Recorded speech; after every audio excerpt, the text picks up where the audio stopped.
My name is Ben Livingston. I'm the first person to ever see a cloud with the intention to cause it to do military damage. I know I can say that, and I did it several times before the next person did it.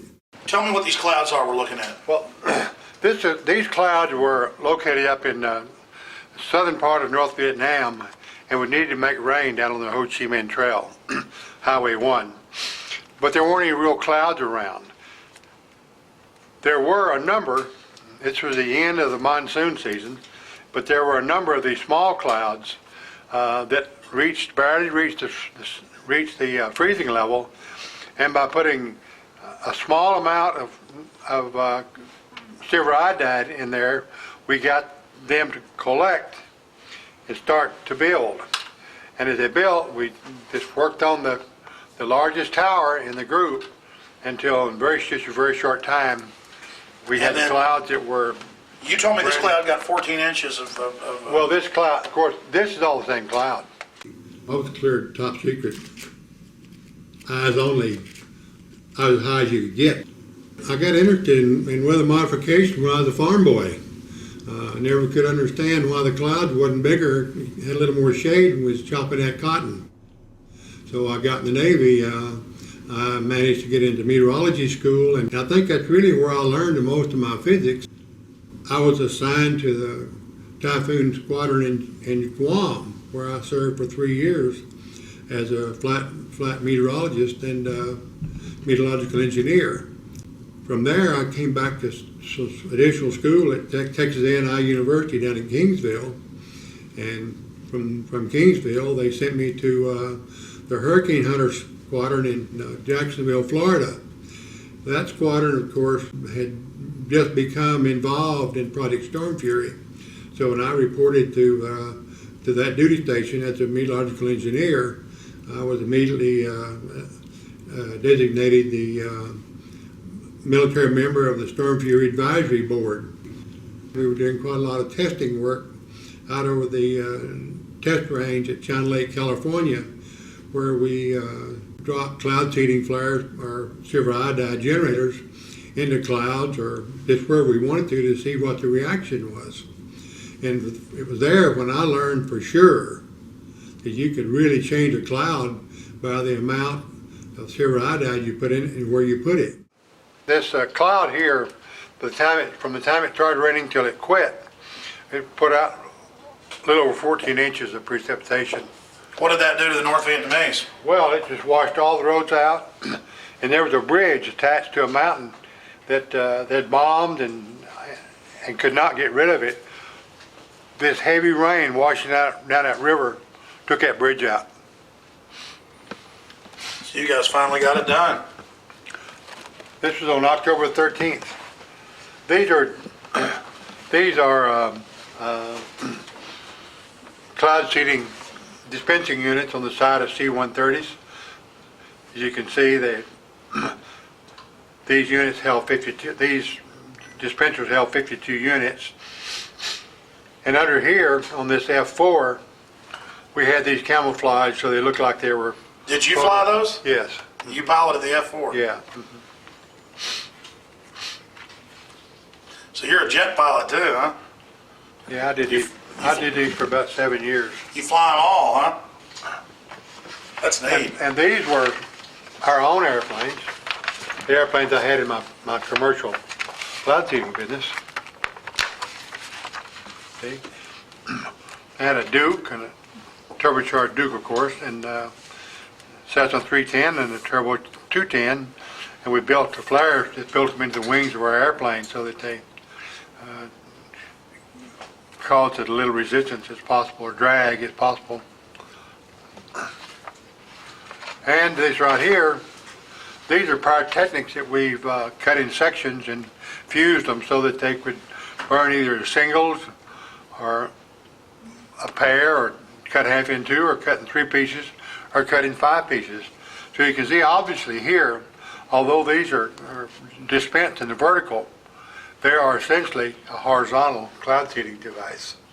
See, that's how we made these clouds, like in Vietnam, work, because we could take a cloud, take a pyrotechnic like this, had a little bitty piece in it, and we'd fly by and just barely touch the cloud with one part. So that kept from blowing the thing apart, blowing the cloud up. But what we would do, and like in Carla or Rita, those kind of clouds, we would maybe use, this is one cloud seeding device here, cut into 5 pieces. But in one like this, you may be flying 350 miles an hour, kicking one out every 200 or 300 meters, and just essentially seed the whole area on the horizontal, and the whole top would blow away. Amazing. We were the first ones to fly into hurricanes for the purpose of modifying them, if you will. That was Project Storm Fury. I began to be extremely confident that we could do about what we wanted to with a hurricane. The Project Storm Fury had been going on since 1961, and they had already done 2 experiments, one in 61 and 63. Well, by 1964, when I was there in 1964, I wrote the plan and started to have a track and a mission for every flight that was on the hurricane cloud seeding experiments. So we had documentation for everything. Operations of Project Storm Fury are very positive. His report said that we claim they should consider now if a hurricane heads straight towards Miami. Some wanted to continue hurricane reductions, and the other part did not want to. It was a political football, and there are people that were wanting to do more pure research and less application engineering wanted to kill Project Storm Fury. So they built up an artificial barrier that prevented hurricanes from ever qualifying to be experimented or seeded for damage reduction.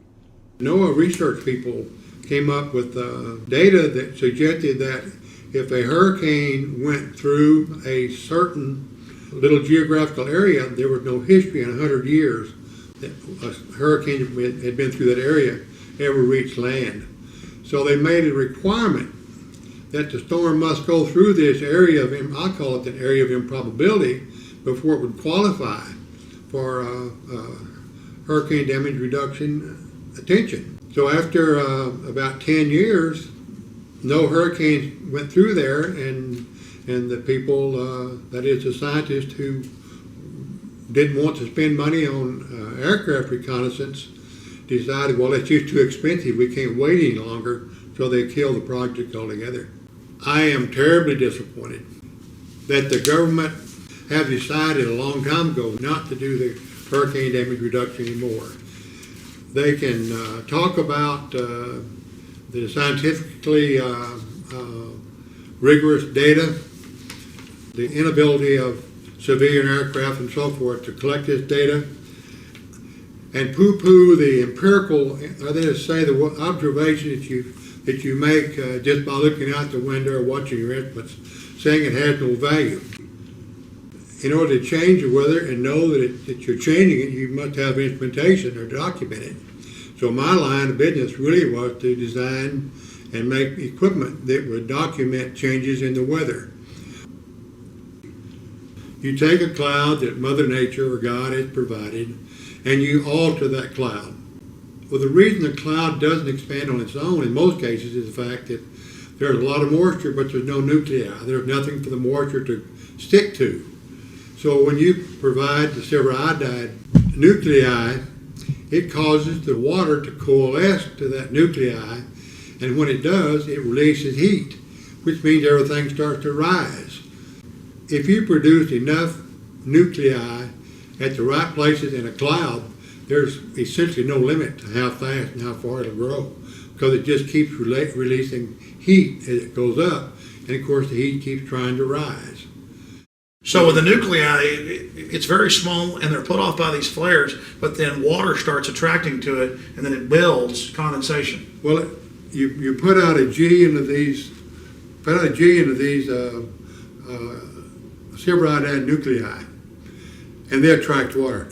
They just sponge it up. Well, when they do, that water condenses and it releases what they call the latent heat of condensation. The heat goes out of it, and the whole thing starts rising.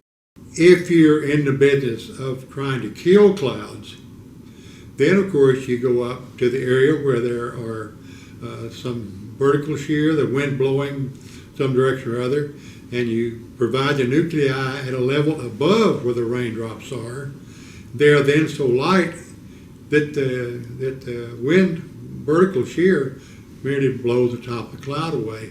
Then there's no place for the coalescence or the nucleation to take place. Well, the Joint Chiefs of Staff had been wishing for quite some time, in terms of years, that they had some way of slowing the trucks down in Vietnam. That led me to advise the Joint Chiefs of Staff that we had a potential weapon system, and so I was asked to start to put together a top secret operation to go to Vietnam to see if we couldn't make it rain more over there as a military operation. All the roads over there were dirt roads, and when it rained, it caused them a lot of problems. So that during the monsoon season, there was so much rain and water in the roads that the trucks really couldn't move very freely. Our mission was to make it rain during the dry season. On that particular day, the clouds were very small. There just weren't any real big thunderstorms or anything like that. But I picked a cloud that was sitting out essentially by itself with a number of small clouds. I'm talking about clouds whose tops were somewhere near the freezing level, but not high enough to really grow.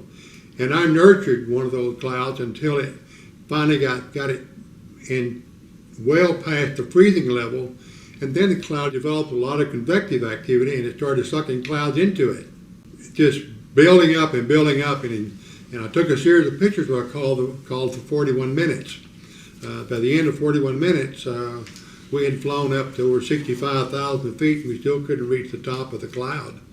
So we knew we had a barn burner there, and by the next morning, we had washed out everything in the world and did a lot of damage to people and all that sort of thing, but it was a real success as far as blocking the roads off. With just two of us involved, myself and a civilian, but we conducted that operation with aircraft, military aircraft, mostly from Marine Corps, and then shortly thereafter we started involving the U.S. Air Force. Well, we actually began the 3rd or 4th of September, and by the 13th of October, we had a couple of storms that had actually washed out bridges, and the results were so successful until I was called down to Saigon to brief the generals, the Air Force generals, the Army generals down there, and they suggested that I need to go make this report to President Johnson back in Washington, D.C. They were excited about it, but they had no authorization, if you will, to use this as a military weapon system. I was there in very top secret classification as a research project. That's the way we were able to conduct the mission without the international community, if you will, being apprised of what we were doing and how we were doing it. It was kept top secret for a long time. It was first reported that this was going on in 1972. That's the first time the Congress ever heard about it. So as you can see, it was not something everyone knew about for a long time. It must feel good, though. I mean, you're the father or something. You used weather weapons first. Well, it's okay. And for all we know, is that the only time they've been used? Well, that same project went on through 1972 when we got out of Vietnam. But the Air Force was still doing it. But was it only used in Vietnam, never anywhere else? No, it's the only place ever. We've had no requirement for it anywhere else that I can think of. But it could be used anywhere with the Did you ever do any testing in the U.S.? Did I? Oh yeah, a lot. Yeah. You were the head of what base? You were the head of acting commander of what base? I was the acting commanding officer at the Corona Naval Weapons Research Center. And they worked on a lot more there than just weather weapons, didn't they? Yes, they do. But my main contribution at Corona was to write a plan for weather modification control for the whole world at any given time. We could send a number of airplanes with materials and dispensing equipment we had and probably control the weather all the way around the world. Why? Because you said it was on. It's on seven major front lines. Well, there are only from 5 to 7 major troughs around the world at any given time, and they undulate just like ocean waves. They move back and forth and back and forth. And at any time, there's a front associated with those where all the thunderstorms are located. And with having a few airplanes, a couple of airplanes at the right place, you could run down that line of thunderstorms and do whatever you wanted to with them. This is out of the June 1974 Science magazine.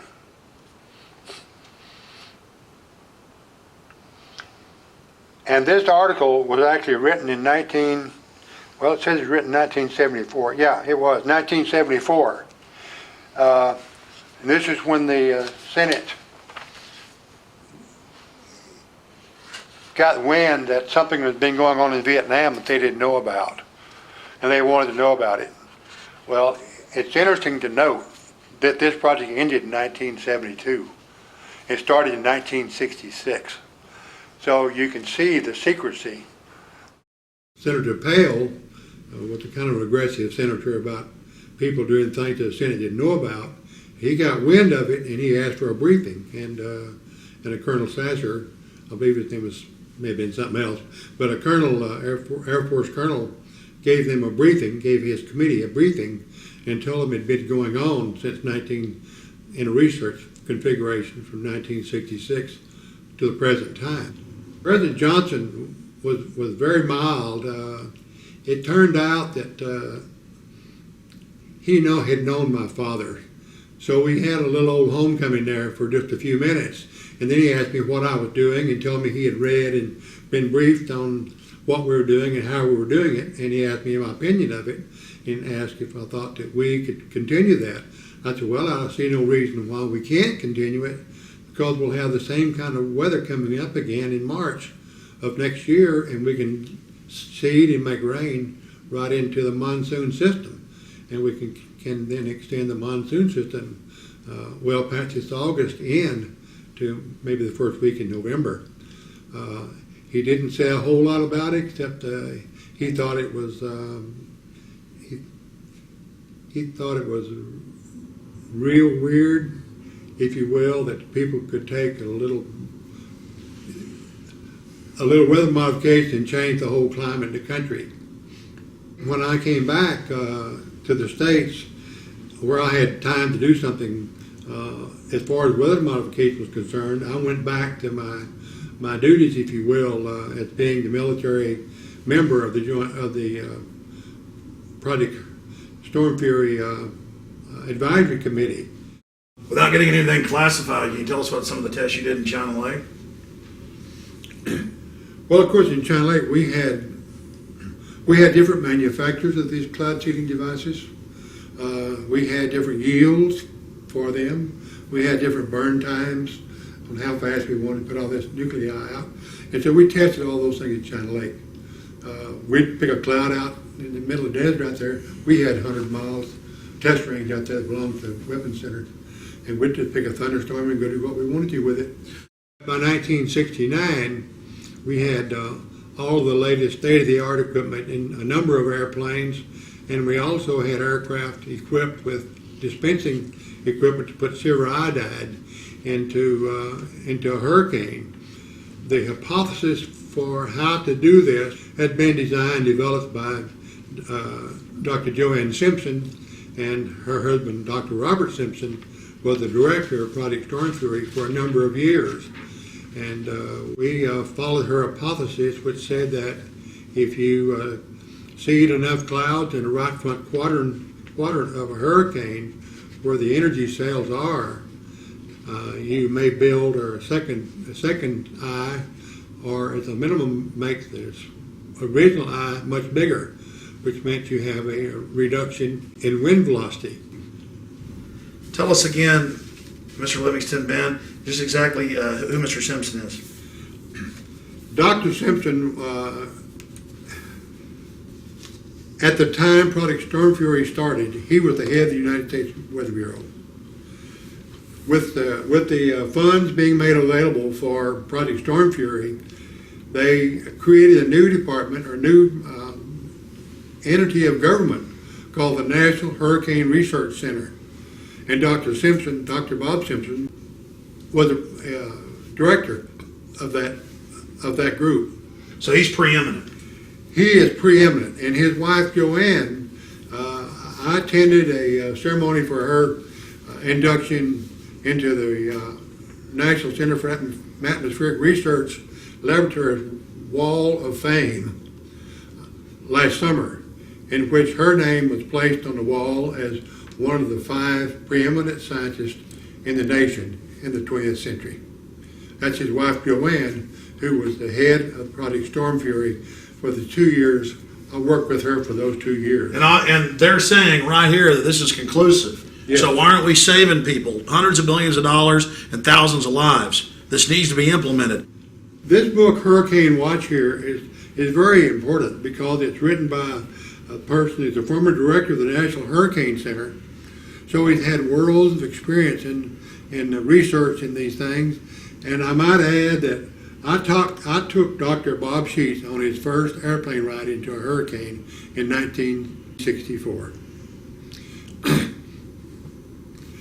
But he has documented a number of things that are important to the subject we're talking about, in which he's described every storm, the background of those storms, what was done to them, and the results. He's also described Dr. Bob Simpson. He says, all in all, Bob Simpson undoubtedly has had more impact on hurricane research and forecasting than any other single person. And I might add the second most important person in this direction or this field is his wife, Dr. Joanne Simpson. Ben, what do you say to the folks that say, oh, well, if you mess with a hurricane, that might cause some unintended consequence? You know, as if that energy has to go somewhere. Doesn't it just dump into the ocean as cold water? It may just spread out and blow across the ocean. It may not go anywhere where anyone cares. And there's certainly going to be, if there are going to be unintended consequences, you would know within an hour after you'd seeded a hurricane, you would know that something is not going right. We have to go do something different before it causes damage. So you'd have days to be adjusting. You'd have days. The way we'd plan on doing it, we'd only have 2 days. We'd only work on a hurricane. Well, this is a pretty exact science now, from Vietnam to the hurricanes you did earlier. Seems like, I mean, you guys know how to knock them out. Well, for the operation we hoped to get last fall, I wrote a flight plan for every flight. How far they would go, how many partakers they would take, and statistically, how many nuclei they needed to dispense. How many tons of nuclei would it have taken? You said 2 airplanes, but how many tons of nuclei would it have taken? How many airplanes to knock out Rita or Katrina? You don't measure these partakers in terms of tons. You measure them in terms of half pounds. So a cloud seeding device with 14 grams of silver iodide mixture in it that produces 10 to the 13 nuclei per gram weighs about 1/3 of a pound. So 400 of those things weighs 120 pounds. The composition of a hurricane may have dozens of energy cells in it, and they're like the pistons in an engine. They just chug, chug, chug. They get stronger and stronger and stronger because they feed off the warm air below them. And they eventually turn into this thing they call a hurricane with all of these energy cells in it. We know where those energy cells are. We know what makes them tick. We have the materials, if you will, to alter those energy cells and decrease the maximum surface winds in a hurricane. On August 18th in 1969, Hurricane Debbie was seeded 5 times at 2-hour intervals. And the maximum wind speeds had decreased from 115 to 80 miles per hour. That's a pretty remarkable reduction of more than 45% in damage reduction potential. The storm was left alone on the 19th, and on the 20th went back and seeded that cloud the second time and decreased the winds again to just under 100 miles per hour, or about 24% more damage reduction potential. The results from the Hurricane Debbie experiment seemed so positive that many individuals believed the project should go operational, seeding major hurricanes that threaten land. A team of scientists at Stanford Research Institute at Stanford University did a decision analysis on all past seeding events, including the that's the 1961 and 1963 experiments. Dr. James Matheson of that group, reflecting their views, stated, "We claim they should consider seeding now if a big hurricane comes straight from Miami." These scientists said the government may have to accept responsibility for not seeding and thereby exposing the public to higher probabilities of severe storm damage and possible higher death tolls. A number of people, scientists if you will, who didn't necessarily endorse applications engineering in these storms. They thought they needed more scientific data. They demanded that a third party investigate all of what Storm Fury had done. Stanford University was the party or the institution that did this study of the activity Project Storm Fury had done. In summary, the results of the Hurricane Debbie experiments seemed so positive that many individuals believe the project should go operational, seeding major hurricanes that threatened any landmass. And a team of scientists at Stanford Research Institute did a decision analysis on all past seeding events, including the ones in 1961, 1963. And Dr. Matheson from Stanford University, the head of the Research Institute, reported that the government may have to accept responsibility for not seeding and thereby exposing the public to higher probabilities of severe storm damage and possible higher death tolls. It's interesting that we were able to do that and have the results confirmed by Stanford University in 1969. Since 1947, the government has used the logic or reasoning that liability is a killer for weather modification. But that's not why Project Storm Fury was killed, and that's not why they aren't doing it now. In my opinion, the reason they're not doing it is well stated by a very senior official from the National Center of Atmospheric Research in Boulder, Colorado, and he says, even if a well-supported theory of hurricane modification existed, the potential legal aspects of weather modification on this scale argue strongly, in my opinion, against any such efforts. Just a few of the many possibilities include: A, the storm is not modified at all, but some people perceive that it is, get hurt, and sue the modifiers. The storm is modified according to theory, but still does significant damage, and some people blame the modification on the damage, even though the modification actually reduced the overall damage and impact. And third, the modified storm produced winners and losers, and the perceived losers sue. For example, what if soon after the seeding the hurricane abruptly changed course? This happens all the time in nature. The people affected by the new course might well blame the modification effort and sue. Yeah, if you study the situation, you may learn, and very diabolically so, that you don't like to believe this, but there's a possibility, and the economics of it verifies the fact that there is so much damage done that the construction industry in general all over the United States benefits because the cost of material goes up. So the insurance company may or may not gain from having these damage reductions take place. As far as the energy industry is concerned, we all know that they get their money back almost immediately by increasing the price of their product.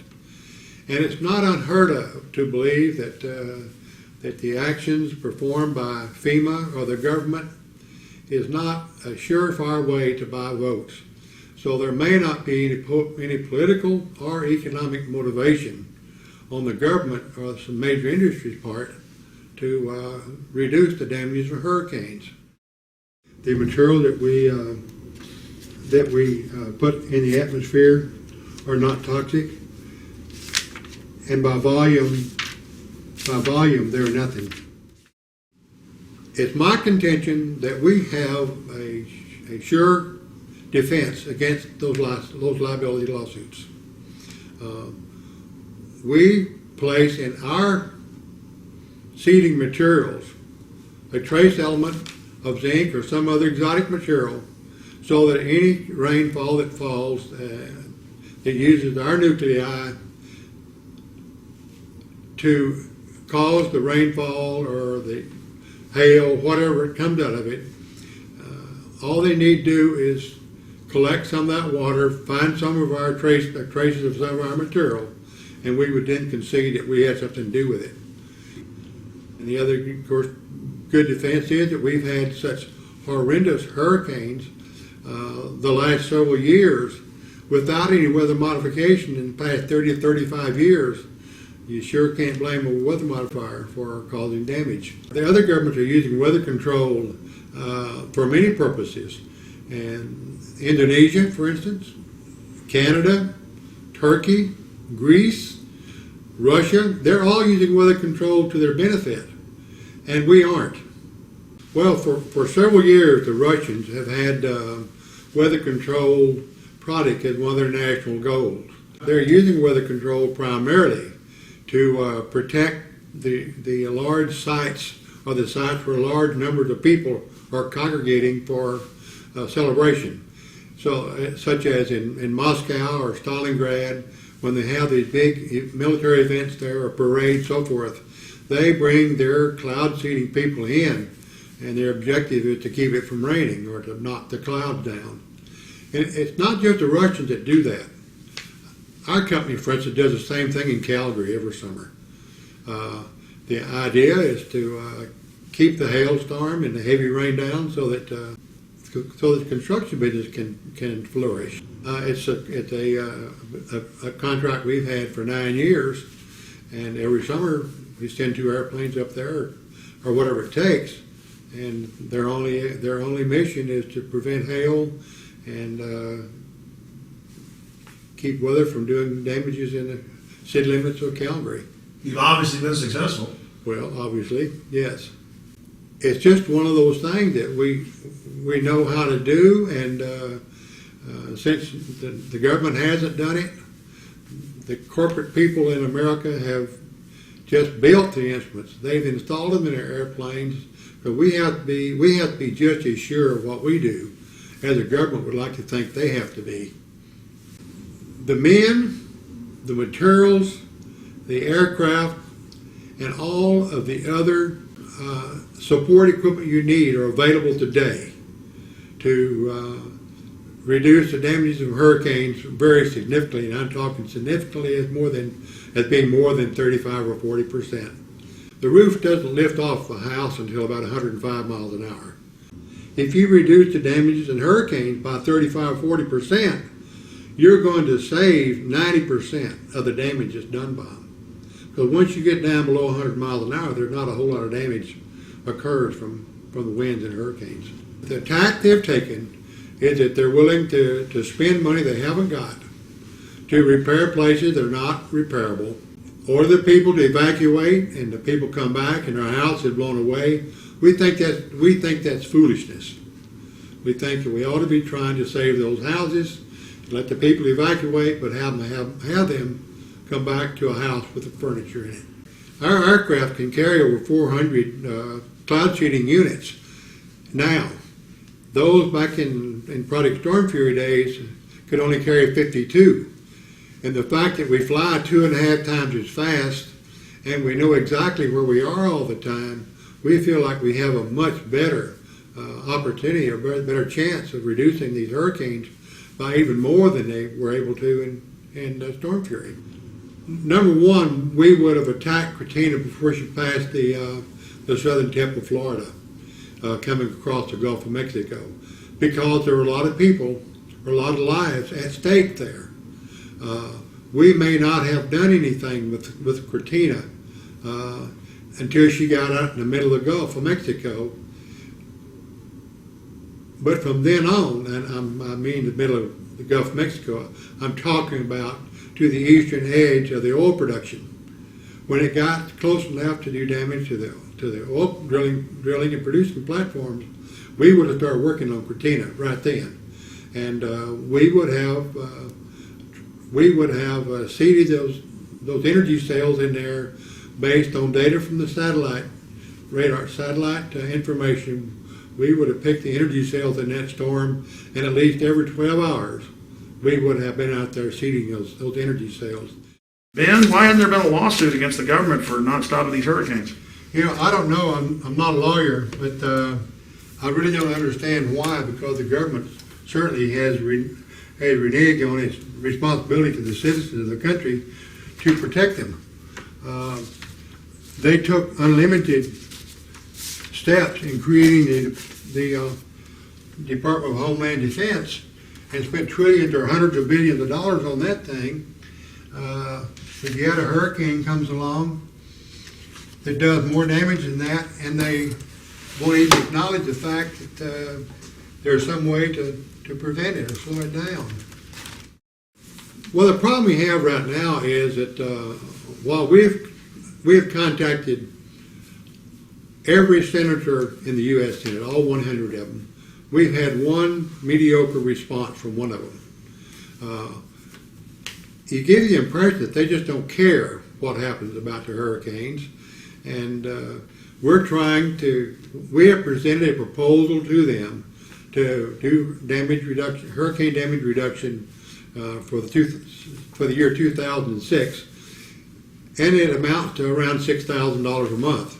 But we have enough airplanes, we have enough people in our company that we can do that.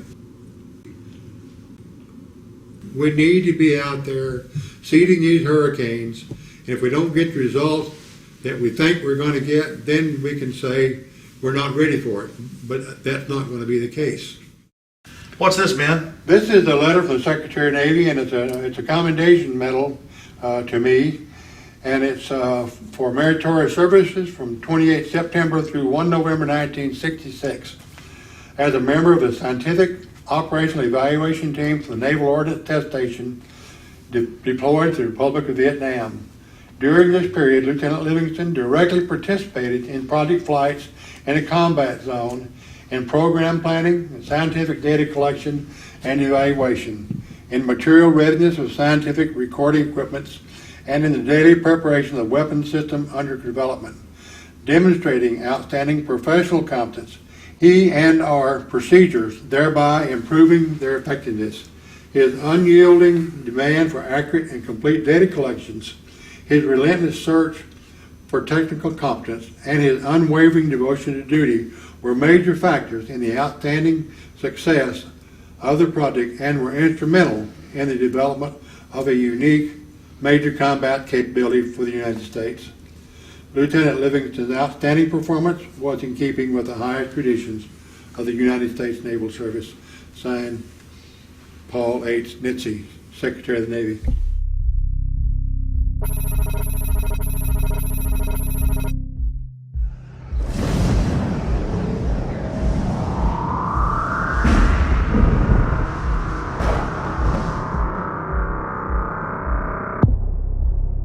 Visit Infowars.com and PrisonPlanet.com. When you're on the site, you can also tune in 24 hours a day to my daily radio broadcast. There's also a free iPhone app to listen to the syndicated radio show when and where you want.